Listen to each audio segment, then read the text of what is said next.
La gloriosa revelación de Dios en el Evangelio, parte 3. Hemos estado hablando en Efesios, hemos estado navegando más bien en Efesios capítulo 3, versículos 1 al 13. Hace 2 domingos hablamos de cómo debíamos glorificar a Dios por su revelación por gracia.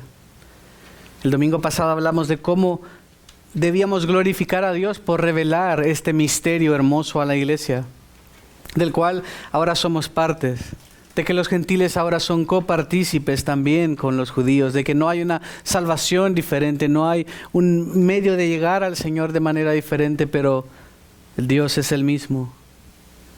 Y este domingo estaremos enfocándonos en cómo glorificar a Dios por, como cantábamos hoy, revelar a Cristo.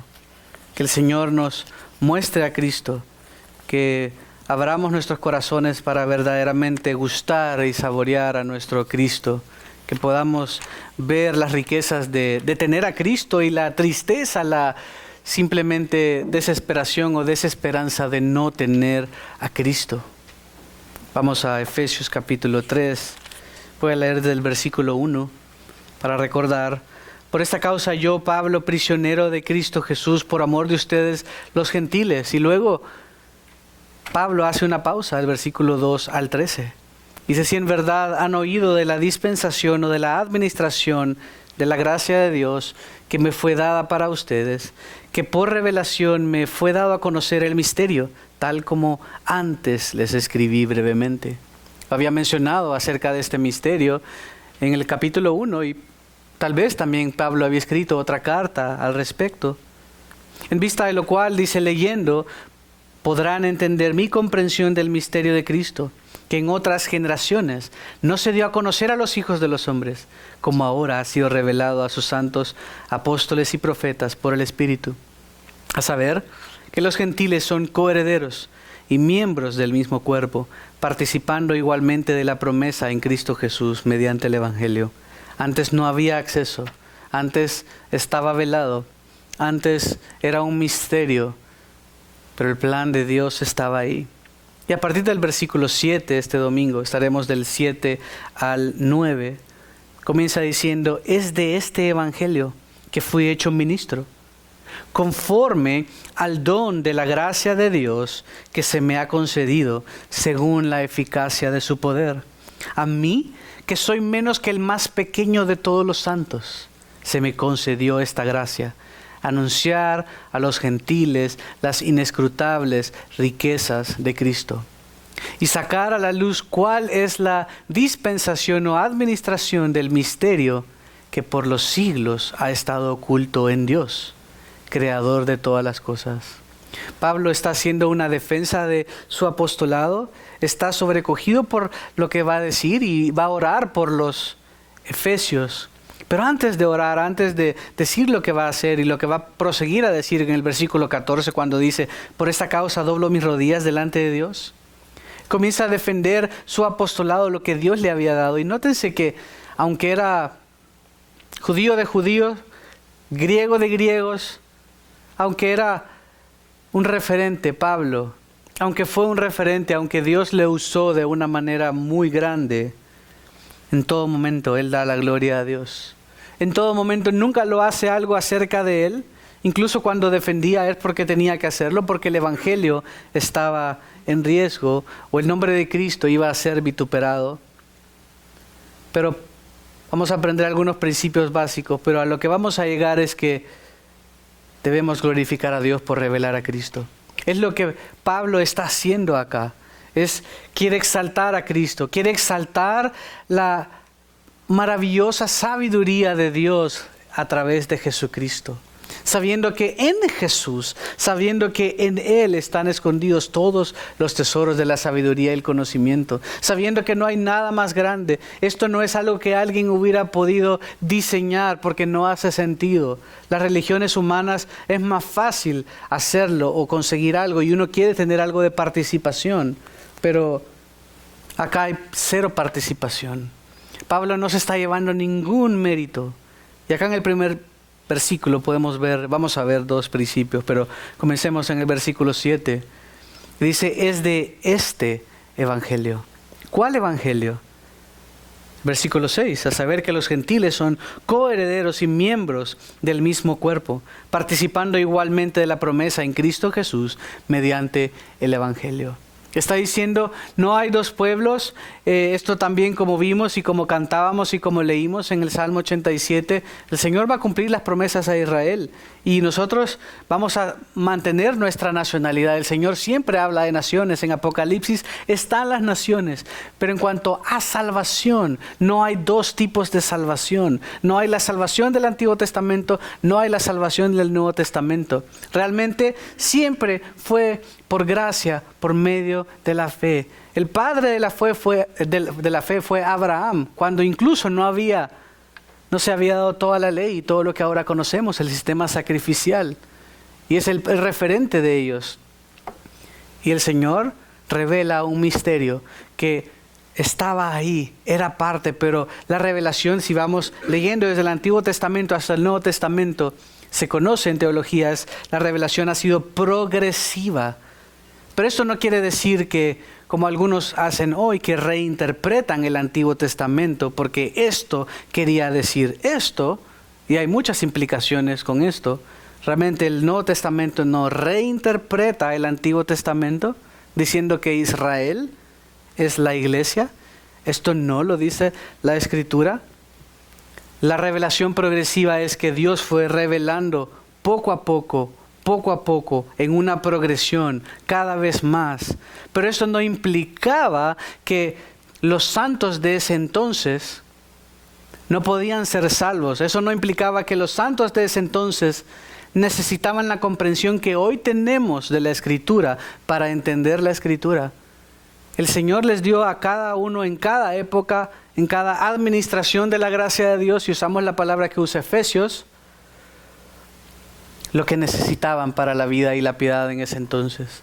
De hecho, desde Génesis 3:15, el que se conoce como el proto-evangelio, estaba dando esos pinceladas, esos destellazos de esa salvación que Dios enviaría a través de su heredero. Y poco a poco fue agregando a esa revelación. Y en el mismo día que estaba expulsando a Adán y Eva del Edén, Dios estaba dando la esperanza de que un día Él vencería. No tenían que saber nada más. Simplemente tenían que aferrarse a esa promesa. No sabían que después prometería a David que uno de sus hijos sería el heredero legítimo. Y por eso Jesús tenía que ser hijo de David, legítimo heredero, para ser ese heredero perpetuamente. David no sabía que realmente iba a ser muchas generaciones después. Tal vez David, cuando recibió esa promesa de parte de Dios de que uno de sus herederos se sentaría en el trono para siempre, pensó que sería Salomón. Pensó que sería un descendiente muy cercano, y fueron varias generaciones después. Pero eso no quiere decir que la revelación que Dios le había dado a David, que Dios le había dado a Moisés, que Dios le había dado a Ezequiel, no era suficiente para salvación. Dios le dio a cada generación lo que necesitaban, y era suficiente. El Nuevo Testamento no reinterpreta el Antiguo Testamento. El Nuevo Testamento no dice, es que eso no quería decir esto.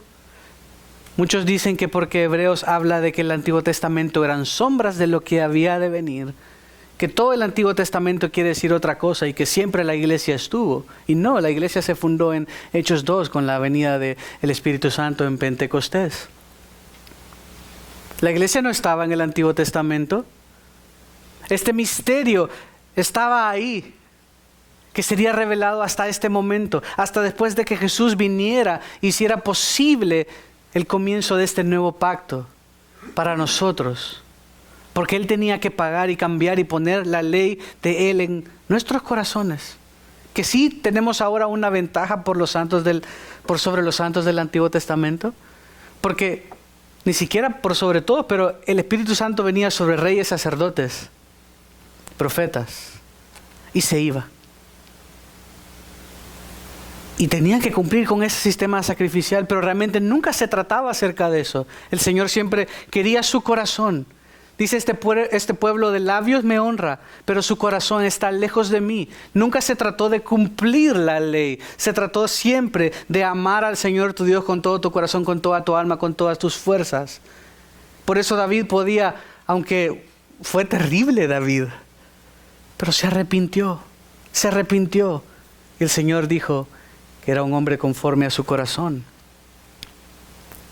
Nunca fue por la mera observancia de las leyes, siempre fue por gracia, por medio de la fe. Esa gracia futura de algo que todavía no sabían cómo sería ese Mesías, pero debían confiar en la promesa. En lo poco que sabían, confiaban en la promesa y seguían y amaban al Señor. Los santos del Antiguo Testamento, aunque tenían desventaja, nosotros ahora, el Espíritu Santo mora en nosotros, ayudándonos cada día. Tenemos una ayuda muchísimo más grande. Pero esto no quiere decir que los de antes, los de antaño, no tenían la información suficiente para ser salvos. Este misterio ha sido revelado ahora. Estas buenas nuevas, ¿cuáles? Que Jesús necesitaba morir para que nosotros no tengamos que morir. ¡Qué bendición! Y un día ese nuevo pacto también será una realidad. Me está molestando esto. Un día ese nuevo pacto será una realidad también en Israel, como hablábamos. Cuando el Señor salvará un remanente de entre ellos y vendrá y les salvará. Y esto no quiere decir que yo sea sionista, que amo al... No. Simplemente quiero honrar lo que la palabra dice. Leímos en el Salmo hoy sin estarlo buscando. La iglesia comenzó cuando Dios dijo que comenzó, porque era un misterio que había sido revelado. Es de este evangelio, dice, que fui hecho ministro. Es de este evangelio hacia los gentiles. Lo hemos estado viendo como Pablo fue designado por Dios para ser ese apóstol a los gentiles. Cuando eso era una aberración para el judaísmo. Era una aberración completa. Pero el Señor le escogió. Fui hecho ministro de nuevo, es un pasivo. Quiere decir que la gente que hace eso es Dios. Fui hecho ministro. Y ministro es la palabra en griego diáconos, que también se traduce como servidor.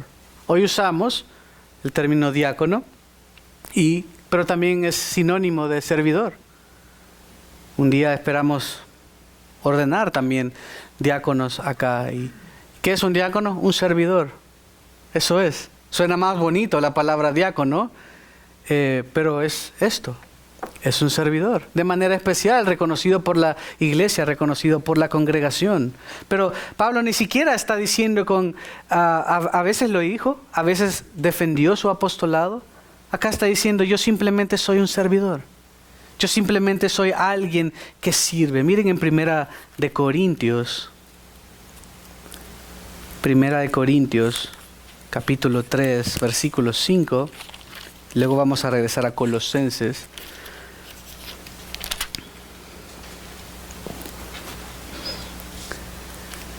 No es la primera vez que Pablo se había llamado un diácono. Y acá no está diciendo Pablo que él era un apóstol y un diácono, como se instauró después en la iglesia, que dijeron, bueno, no es justo que nosotros ocupemos tiempo para arreglar las mesas y preparar la palabra del Señor, y designaron diáconos, designaron también hombres que podían hacer esto. Pero Pablo está usando un término común, que quiere decir servidor.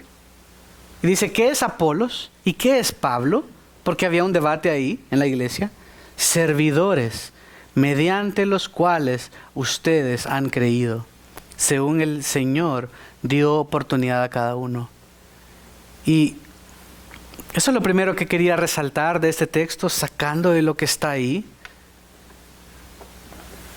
Dios es el que te pone en ciertas posiciones. Dios es el que te escoge. Dios es el que hace algo por nosotros. Pablo estaba reconociendo, a pesar de todas sus credenciales, que él fue hecho servidor de Dios. Dios es el que te levanta, el que te pone en una posición. No lo haces tú mismo, no decides tú serlo, El caso de Bryson, que estamos diciendo que está aplicando para ser el pastor de jóvenes. Yo recuerdo, es muy similar a mi caso. No me lo están preguntando, pero me recuerda mucho. Él trabaja en la banca. Yo también hace 15, 20 años trabajaba en la banca. Y me iba bien. Pero Dios me había llamado a predicar la palabra. Y no estaba satisfecho. Bryson también trabaja en una banca, tiene un buen empleo. No necesita esto. Pero quiere ser un servidor. Dios le ha llamado a ser un servidor. Y Dios te pone eso ahí, esa cascarita, eso de querer servir, de querer predicar la palabra, de querer ayudar, de querer tocar, de querer poner tus dones a disposición. Es Dios el que lo hace. No hay nada bueno en ti, no simplemente es porque tú eres mejor que otros. No, es Dios. Pablo esto está diciendo.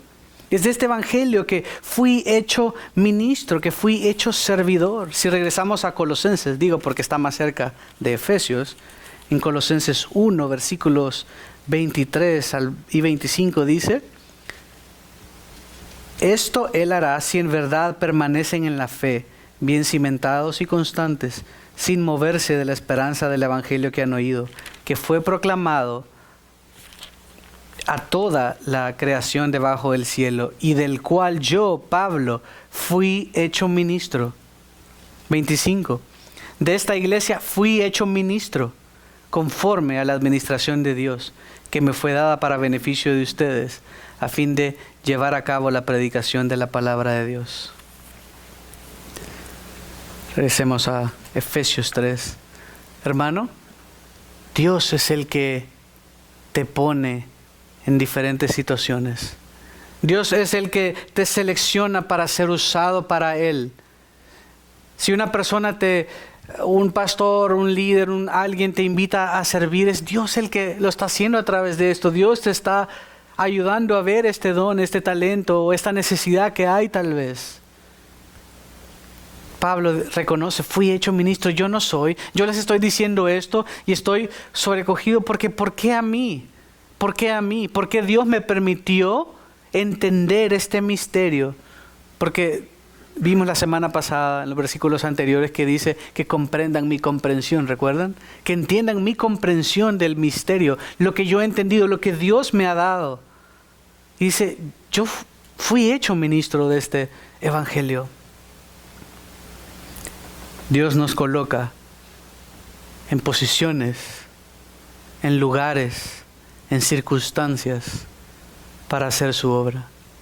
¿Te has preguntado tal vez por qué siempre Dios te pone este tipo de personas enfrente tuya? ¿Para que ores? ¿Para que le discipules? ¿Para que le evangelices? ¿Te has preguntado por qué Dios siempre tal vez te hace pasar por muchas pruebas? Y tal vez no tienes la respuesta hoy, pero un día vas a poder ministrar a muchos que han pasado por esto y que están comenzando en navegar estas circunstancias con sus hijos o con su esposo o con sus amigos. Y Dios te está preparando para ser útil para la obra del ministerio. A veces pensamos que Dios simplemente nos está disciplinando o Dios simplemente, bueno, esto tenía que pasar, Él está en control y saben, bueno, el Señor trajo, el Señor dio, el Señor quitó. Pero a veces perdemos de perspectiva que Dios realmente puede estarte entrenando, que Dios está fortaleciendo tus músculos para hacerte fuerte, que Dios te está preparando para ser de bendición para otros. Nunca olvidemos que Dios es el que nos pone en diferentes circunstancias. Por eso la gloria siempre debe ser para Él. Es lo que Pablo está haciendo acá. Y no termina ahí, dice, de este evangelio fui hecho ministro conforme al don de la gracia de Dios que se me ha concedido. Él reconoce que ahonda más en su pensamiento, está diciendo por qué fue hecho ministro. ¿Cuál es la razón? Bueno, aunque Pablo tenía credenciales, también tenía un montón de deméritos porque él mismo reconoce que había perseguido a la iglesia de Dios. Y por eso él ante sus ojos se miraba inferior que el resto de apóstoles. Y no había caminado con Jesús los 3 años que los demás sí estuvieron.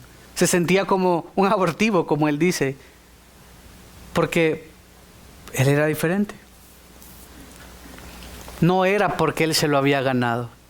Él reconoce y dice, conforme al don. ¿Qué es don? Un regalo.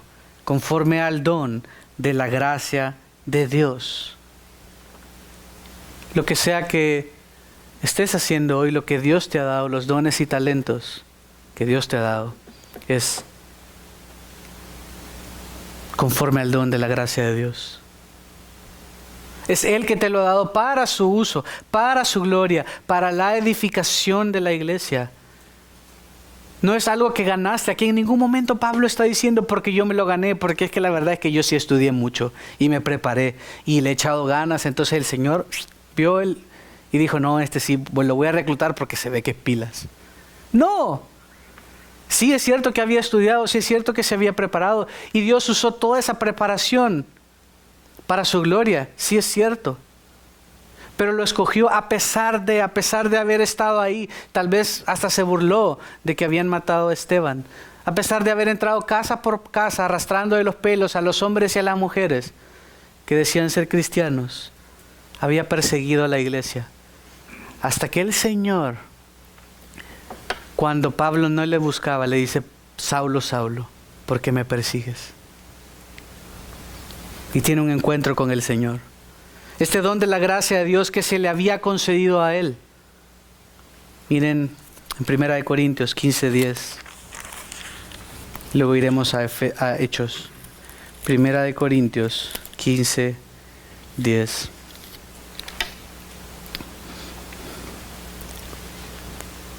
Desde el 9 dice. Bueno, desde el 8, porque es lo que hemos estado hablando.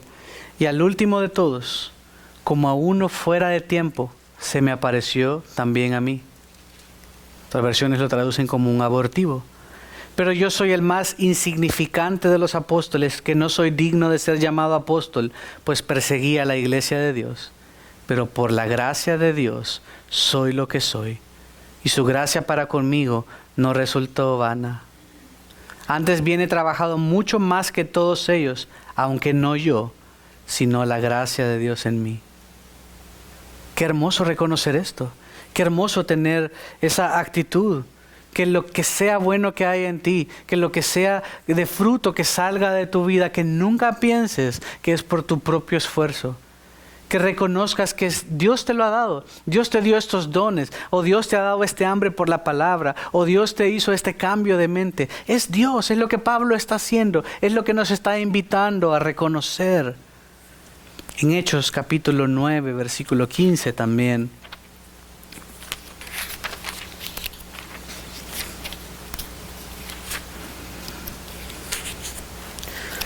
Hechos 9, 15.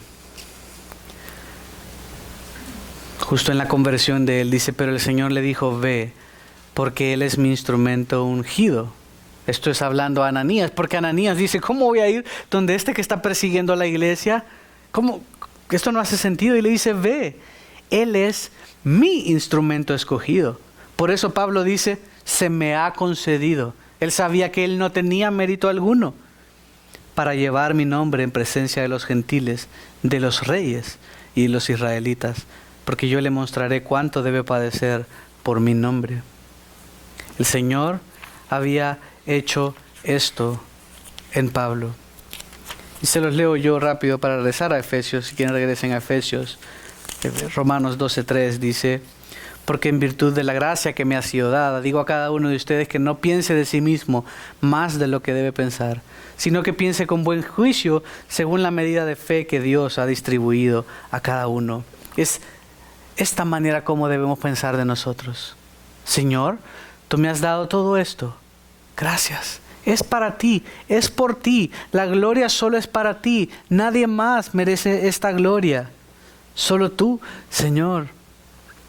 Dice, conforme al don de la gracia de Dios que se me ha concedido, pero termina diciendo algo más. Este versículo dice, según la eficacia de su poder.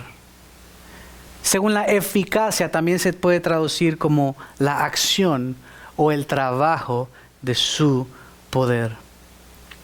En otras palabras, Pablo está diciendo que Dios no solo nos escoge, Dios no solo nos pone, Dios no solo nos selecciona y nos usa, sino que nos da, nos bendice Dice, según la eficacia de su poder. Es su poder el que nos dio esa gracia que nadie más hubiera podido darla. Alejandro, aunque hubiera tenido una buena... Yo quiero salvar al mundo. Venga, voy a poner el pecho aquí como Superman. Tírenme todas las balas y si yo me muero de esta manera, todo el mundo se va a salvar. Y Satanás y todos hubieran dicho... No importa cuánto hubiéramos tratado, nadie hubiese podido hacerlo. Pero Él tenía el poder para ofrecer esa gracia. Entonces es como que está diciendo, Él ha dado el poder y por eso tenemos la gracia, y por la gracia Él ha sido hecho ministro. Él ha sido hecho ministro por la gracia de Dios, por el poder de Dios, conforme al trabajo de su poder. Todo lo que hacemos es por su poder. Todo lo que hacemos es porque Él nos ha dado este poder. Eso es lo que había dicho en Efesios 1, y lo estudiamos esto hace unas semanas. Miren, regresen a Efesios 1. Esto es lo que ora Pablo, y ahora está expandiéndolo un poquito más. Versículo 18, 1:18 de Efesios. Mi oración es que los ojos de su corazón les sean iluminados, para que sepan cuál es la esperanza de su llamamiento, cuáles son las riquezas de su gloria, versículo 19, y cuál es la extraordinaria grandeza de su poder para con nosotros los que creemos, conforme, de nuevo la misma frase, a la eficacia de la fuerza de su poder. ¿Cuál poder? Versículo 20. Este poder que obró en Cristo cuando lo resucitó entre los muertos, lo sentó a su diestra en los lugares celestiales, muy por encima de todo principado, autoridad, poder y dominio, y de todo nombre que se nombra. Versículo 22. Ese poder también todo lo sometió bajo sus pies, y lo dio por cabeza sobre todas las cosas a la iglesia, la cual es su cuerpo. Ese poder de Dios ahora es hecho posible para nosotros. Es su poder que habita, que tiene residencia ahora en nosotros, del cual el versículo 20 también lo dice, y Pablo va a terminar ese capítulo adorando a Dios por eso. Dice, y aquel que es poderoso para hacer todo mucho más abundantemente de lo que pedimos o entendemos, según el poder que obra en nosotros. A Él sea la gloria. Él es poderoso para hacer lo que dice que va a hacer. Por eso podemos cantar, oh, tu fidelidad, cada momento la veo en mí. Y por eso puedo aferrarme a su palabra, porque es poderosa.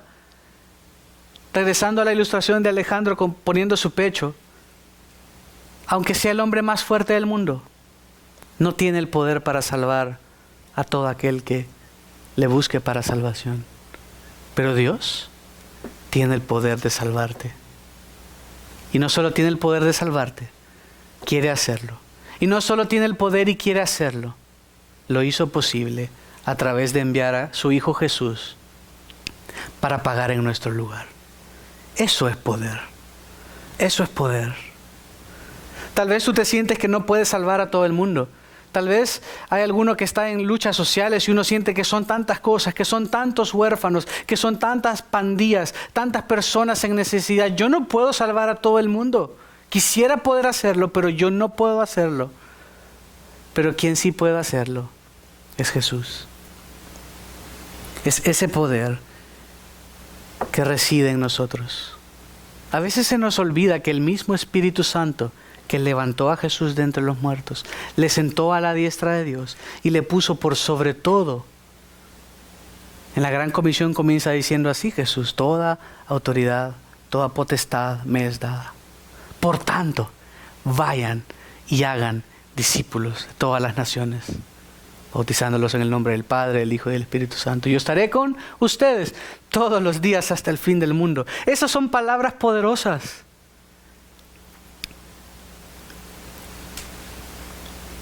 Debemos reconocer que Dios es poderoso para darnos gracia gratuitamente y dar propósito y esperanza a nuestras vidas.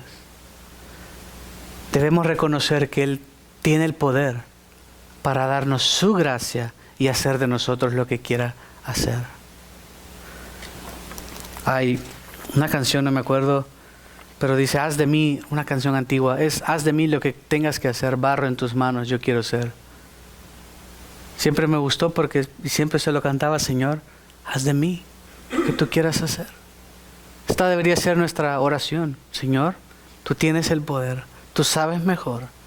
Y es como está esa vasija, siempre me gustó pensar el alfarero con la vasija y cuando le saca la orejita tal vez, el cántaro y le hace la boquita. Yo sé que el barro no tiene sentimientos, pero imagínense, fuéramos nosotros, para sacarle la orejita duele, ¿no? ¡Oh! Pero, ¡ay, qué duele, Señor! Me agarraste la llanta, el tuche aquí. Duele y ala y tiene que abrirle un agujero, duele. Pero es necesario esto. El Señor tiene el poder para darnos de su gracia, para hacer de nosotros lo que Él quiere hacer. Adorémosle y confiemos en Él. Versículo 8. Aquí veremos otros dos principios. Pero a mí comienza diciendo que soy menos que el más pequeño de todos los santos. Se me concedió esta gracia. Anunciar a los gentiles las inescrutables riquezas de Cristo. A mí. Está siendo Pablo muy enfático poniendo al principio, recuérdense lo que les he dicho del griego, que las palabras que se ponen al principio quiere decir que son las más importantes. Está diciendo, a mí, que no valgo nada. A mí se me concedió esta gracia. A mí no se me ocurrió esto estudiando. Yo no fui como los sabios del oriente que estaban estudiando y yo no fui como Daniel, dice Pablo, que Daniel 9, que dice que leyendo la escritura vio, el Señor había prometido. Y dice Daniel, me di cuenta que el tiempo de las tribulaciones ya había pasado. Y Daniel en el capítulo 9 le dice, Señor, tú dijiste que eran 70 años. Estamos en el año 70, ¿qué onda es ahí? Le dice, Señor. Y luego el Señor le habla y le dice, tan pronto tú oraste, se dio la orden. ¿Recuerdan ese texto? Hablando del poder de la oración, y el poder de la palabra de Dios, y la importancia de conocer la palabra de Dios.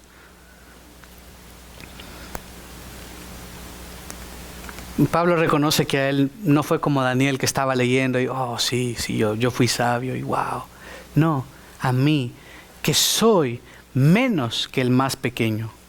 Otra manera de traducirlo es que soy el menos importante. Pablo no se estaba victimizando como hacen hoy los jovencitos. No sé si ustedes han visto, hay un video bien tonto, pero hay un hombre caminando como por un dintel de la puerta y comienza a sacar las diferentes generaciones y dice, yo no me las puedo, pero los baby boomers. Y dice, y va caminando y se choca con la puerta y solo es como que lo mira y se lo sacude. Es como, la siguiente generación, la siguiente generación, y la generación de hoy en día se empuja y sale y se saca con una selfie grabando así como que está tirado en el suelo, ¿no? Es cierto, no se sientan mal, ustedes no. Pero Pablo no se estaba victimizando. Pablo estaba diciendo una realidad. Yo no soy nada, hermanos. Yo le estoy diciendo esto, pero es el Señor que me lo dio. Es el Señor que me hizo entender. Y Él ya había dicho, leímos antes, en 1 Corintios 15:9, que Él había dicho, soy el más pequeño de todos los apóstoles. Pero noten, ¿qué dice acá? No dice de los apóstoles, soy el más pequeño de todos los santos. Está avanzando porque podría decir, no, de todos los reyes, yo soy el menos. De todos los millonarios, yo soy el que menos tengo. De todos los futbolistas, yo soy el que menos. No, está diciendo de todos los santos, yo soy el más pequeño. Él tenía una condición, una idea correcta de quién él era. En 1 Timoteo 1:15, él usó también este término. No es la primera vez, no estaba solo condescendiendo con los de Éfeso. 1 Timoteo 1:15 dice, palabra fiel y digna de ser aceptada por todos. Cristo Jesús vino al mundo para salvar a los pecadores, entre los cuales yo soy el primero. Sin embargo, por esto hallé misericordia. Dice, qué hermoso. Él estaba reconociendo, ¿saben qué? Que Dios es el que escoge. Él estaba reconociendo que lo que Dios había hecho por él, Dios lo había buscado. No es que tú navegaste por tanto buscando y hasta que se te ocurrió y dijiste, no, aquí es. De tal manera que la gloria es tuya. Efesios 2:1 dice que estábamos muertos en pecado. Dice, pero Dios, a pesar de tu condición, te llevó a esa circunstancia que hizo que le clamaras, te hizo comprender la palabra, escuchaste el llamado, escuchaste una prédica o leyendo la escritura, te diste cuenta, yo soy pecador. De tal manera que Dios es el que se lleva la gloria. No es por obras para que nadie se gloríe. Soy el más pequeño de todos. Él reconoce, miren, yo no merecía que Dios me escogiera. Yo no merecería estar diciendo esto a ustedes. Pero Dios quiso escogerme. A lo más vil, a lo más menospreciado, para hacer lo que es. Se me concedió esta gracia. ¿Cuál gracia? Versículo 7. Es de este evangelio que fui hecho ministro conforme al don de la gracia de Dios. Está haciendo referencia a la misma gracia. Dice, se me concedió esta gracia, y lo explica otra vez, lo ha dicho una y otra vez, anunciar o predicar a los gentiles las inescrutables riquezas de Cristo. Está diciendo, esto es un privilegio, hermanos. Esto es un privilegio. ¿Qué quiere decir inescrutable? Seguro no es la palabra que usan todos los días. Hijo, pásame el inescrutable libro. O hijo, tus palabras son muy inescrutables, le dice Sandra a Lalo. No la usamos hoy en día. ¿Pero qué quiere decir inescrutable? Incomprensible. Eso sí lo usamos, ¿no? No, la verdad es que no te entiendo. A veces a mi hijo habla muy rápido y no abre la boca. Y sobre todo que es en inglés. Y entonces como, ¿what? Solo así oigo como, ¿what? No te puedo comprender, no te entiendo. Puedes hablar más despacito. Y lo peor es que yo estoy ahí y hablándome así. Y es como, no entiendo. No te puedo comprender. Eso es lo que Pablo está diciendo. Las riquezas de Cristo no se pueden comprender si Dios no te permite comprenderlas. Este misterio no hubiera podido ser comprendido si Dios no lo hubiera revelado. De nuevo Pablo está diciendo, yo no merezco nada. ¿Y saben qué más? Dios te escoge. Y no solo Dios te escoge, sino que Dios te bendice. Porque, y no estoy diciendo con carros, con casas, con cosas que se van a corromper, que se van a arruinar. ¿Qué nos ha dado Él? Las riquezas de Cristo.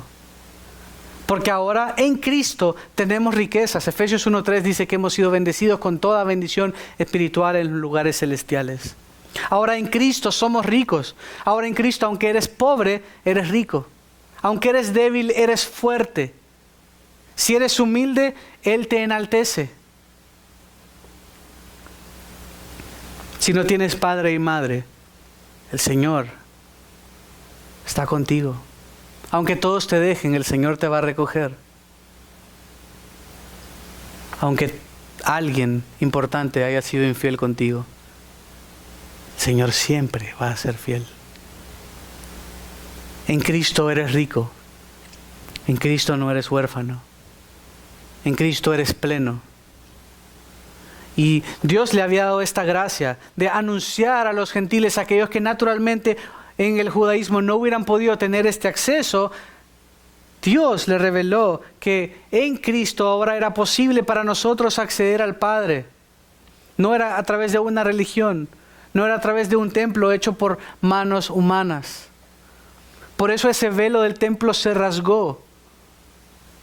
Era un velo gigantísimo, no crean que era una cortina de baño. Gigantísimo, pesadísimo, nadie hubiera podido romperla. Se rompió, ¿por qué? Porque el acceso estaba ya abierto, porque Jesucristo entró una vez y para siempre. Ahora entramos a través de Él. Ahora en Cristo somos ricos. Ahora en Cristo somos y podemos vivir una vida plena. Ahora, aunque no tengamos nada, en Él lo tenemos todo. Aunque pierda todo y tengo a Cristo, lo tengo todo. Y si no tengo a Cristo y tengo todo en este mundo, realmente no tengo nada. Romanos 2:4 dice, ¿o tienes en poco las riquezas de su bondad y tolerancia y paciencia, ignorando que la bondad de Dios te guía al arrepentimiento? Habla siempre de riquezas porque es algo que Dios nos ha dado a nosotros, que Dios nos ha bendecido con esto. Dios nos ha llenado de bendición. Y es algo que sería incomprensible si verdaderamente siguiéramos en nuestro estado pecaminoso. Pero a Pablo Dios lo había escogido para anunciar a aquel que no era pueblo naturalmente, que en el Evangelio Dios nos bendice, que en el Evangelio tenemos riquezas incomprensibles, pero que ahora podemos trazar estas huellas. Otra manera de decir que es inescrutable es que es imposible de trazar. No sé si ustedes han visto, yo no había escuchado mucho de eso, pero acá en Kansas, ya que todo el mundo caza y sabe de animales y todo, y he visto de repente programas y ven algo en la tierra y dicen, este es un lobo, esta es una gallina, y yo no veo nada. Yo solo veo tierra y cosas y no veo ninguna, pero la gente sabe y pueden trazar y ven, por aquí se fue el conejo, y lo pueden seguir en la nieve o en la tierra.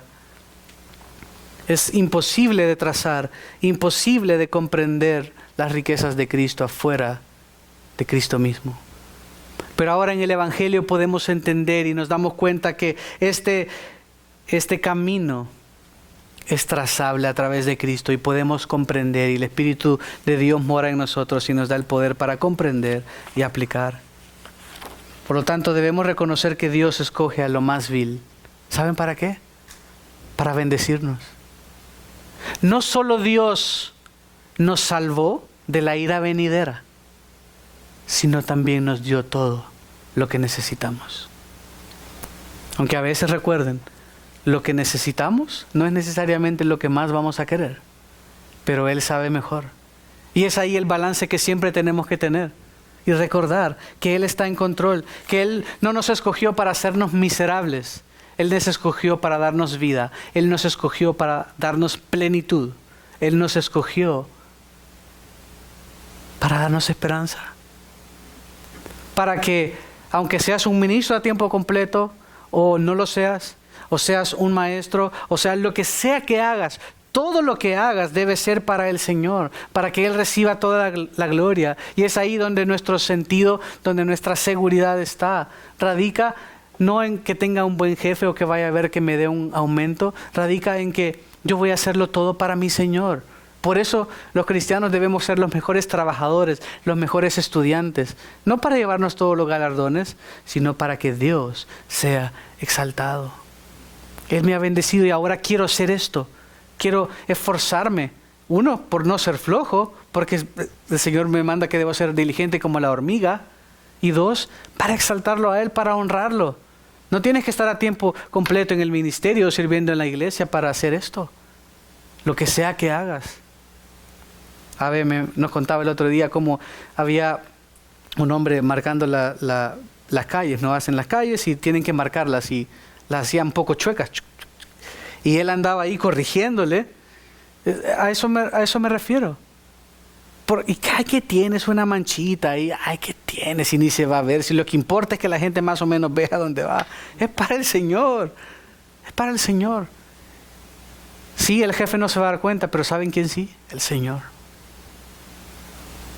Hazlo como si el Señor estuviera enfrente tuyo. Sea un esposo, una esposa, un padre, un empleado, un dueño de empresa, lo que sea. De tal manera que lo hicieras como si el Señor esté ahí. Que el Señor diga, bien, buen siervo fiel, entra al gozo de tu Señor. Sobre lo poco fuiste fiel. Eso es lo que queremos. Versículo 9. Dice, y sacar a la luz. Está evidentemente conectando con el versículo anterior. Dice, a mí que soy, versículo 8, menos que el más pequeño se me concedió esta gracia. ¿Cuál? Anunciar a los gentiles las riquezas de Cristo. Y 2, sacar a la luz cuál es la dispensación del misterio que por los siglos ha estado oculto en Dios, creador de todas las cosas. ¿Qué está diciendo Pablo acá? Sacar a la luz quiere decir alumbrar. Sacar de la oscuridad o poner una lámpara o un reflector de tal manera que se pueda ver. Está diciendo que es la gracia de Dios entonces predicar y revelar La gracia de Dios en la vida de Pablo se miraba en que él estaba predicando a los gentiles, se miraba en que él estaba revelando algo que no sabían. Y en un sentido también tú, hermano, cuando hablas a otro, estás haciendo lo mismo. Esta persona no entiende, no sabe de Dios, y cuando le hablas del Señor estás haciendo exactamente lo mismo que Pablo estaba haciendo. Y es otro principio que podemos aprender acá, que Dios es el que nos revela. Dios usó a alguien, un vehículo, una persona para hablarte de Jesús un día. ¿Qué estás haciendo tú con tu vida? ¿Estás sacando a la luz esta verdad, este misterio? El Señor lo reveló en su palabra, pero ¿cómo irán si nadie les predica? ¿Cómo irán si nadie les alcanza? ¿Quién va a saber estas verdades? Este sábado que estaremos ahí en George Pyle Park, no perdamos el tiempo y compartamos el Evangelio. Animemos a otros a conocer del Señor. Tengamos conversaciones donde les motivemos, donde les demos curiosidad por lo que dice la palabra del Señor. ¿Tú en qué crees? ¿Tú cómo estás con Dios?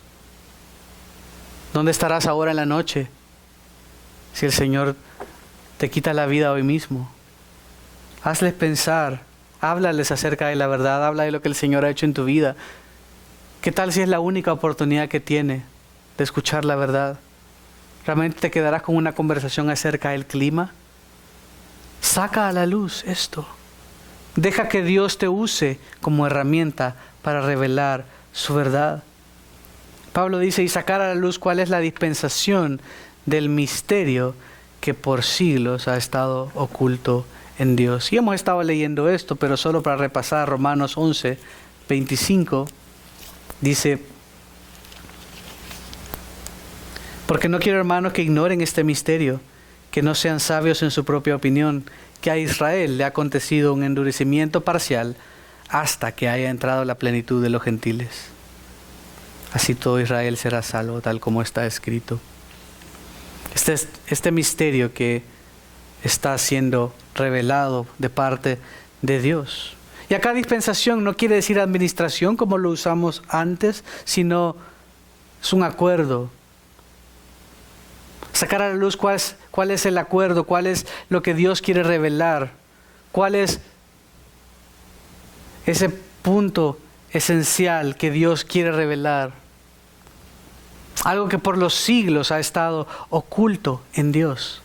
No es algo nuevo, de hecho Pablo está recordándolo otra vez en Colosenses 3, versículo 3, está ahí cerquita de donde estamos, dice, porque ustedes han muerto y su vida está escondida con Cristo en Dios.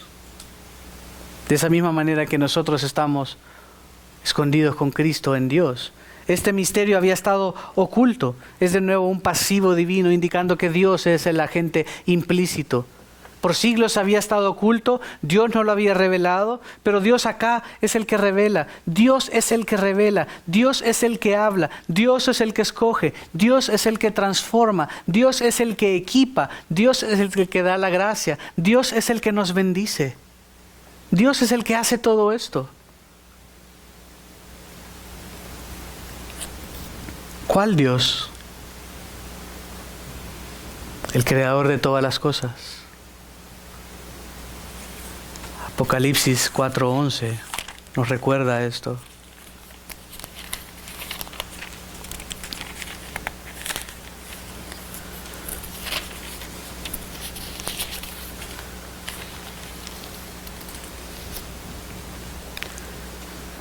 Digno eres, Señor, Dios nuestro, de recibir la gloria y el honor y el poder, porque tú creaste todas las cosas y por tu voluntad existen y fueron creadas. Por si en algún momento pensamos que esto es un invento humano, que la Biblia es un invento humano, así como Dios creó los cielos y la tierra, Dios reveló las Escrituras, así como Dios creó todo lo que hay, todo le pertenece, Dios diseñó un plan para este mundo. Dios diseñó un misterio que decidió revelarlo a través de Jesucristo. Ese protoevangelio que comenzó en Génesis 3:15 tuvo la plenitud, el cumplimiento, que nadie lo esperaba, nadie lo había visto así. ¿Saben quién lo había visto con tanta fe? Simeón. Cuando le llevan al templo dice, ahora mis ojos han visto la salvación de Dios. Qué hermoso conocer la palabra de Dios así, saber lo que estaba en juego. Ese hombre lo tenía clarísimo, clarísimo. Ese hombre había leído Isaías 53, un capítulo que se lo saltan los judíos en la lectura anual en la sinagoga, no lo leen. Pero Dios reveló, según este acuerdo, según este misterio que había sido oculto en Dios. Dios sacó a la luz. La luz vino y alumbró a las tinieblas. Dios es el que revela. Dios es el único que merece toda la gloria. No te quedes callado. No te quedes sin hablar. No te quedes sin compartir este misterio. No te guardes esa luz. Hay una canción de niños que dice, "This little light of mine, I'm gonna let it shine." Esta pequeña luz en mí la dejaré brillar. Esta pequeña luz en mí la dejaré brillar. Déjala brillar. Que brille la luz de Jesús. Tú has comprendido, qué hermoso, alaba al Señor, bendícele y vive para Él. Pero comparte también con otros. Recuerda que si tú has comprendido, no es porque tú eres mejor o más sabio. A lo vil y lo menospreciado vino Dios para hacer algo. Y ese algo es para Él. Y los dones y talentos que Dios te ha dado, te lo ha dado para Él, para la edificación de la iglesia. Lo bueno que Dios te ha dado, todas esas habilidades. Unos les encanta estar con la gente, otros aconsejar, otros servir. Lo ha dado para edificación de la iglesia. Si eres un músico o un artista, el Señor lo ha dado para la edificación de la iglesia. Úsalo para Él. Úsalo para hablar a otros de Él. Úsalo para el beneficio de aquella que es su amada, que dio su vida por ella. ¿Quién es? La iglesia. Eso somos tú y yo. Así que les invito a que se pongan en pie y terminaremos cantando. Lo tienen en su boletín en la segunda hoja, perdón. Gracias, Padre, por revelar este misterio. Padre, gracias porque tú eres el que salva, el que elige, el que escoge, el que nos coloca en diferentes circunstancias. Padre, que podamos siempre usar lo que tú nos has dado para ti y tu gloria. Ayúdanos a compartir con otros esta luz de Jesús. Señor, que nos sobrecojamos como Pablo lo hizo, de reconocer, Señor, wow, si he entendido, si estoy haciendo esto, es la gracia de Dios en mí. Si tengo esto y hasta aquí el Señor me ha ayudado y ha pasado todo esto y el Señor nos ha dado todas estas cosas, es por justamente eso, porque Él lo ha dado. Que lo pongamos para el beneficio de otros, que demos nuestra vida para servir a otros. Esto los ojos en Jesús, el autor y consumador de la fe, Señor, que se despojó a sí mismo. Sigamos este ejemplo de Jesús, Señor. Gracias por mis hermanos y por poder retarnos y animarnos los unos a los otros. En nombre de Cristo Jesús oramos. Amén.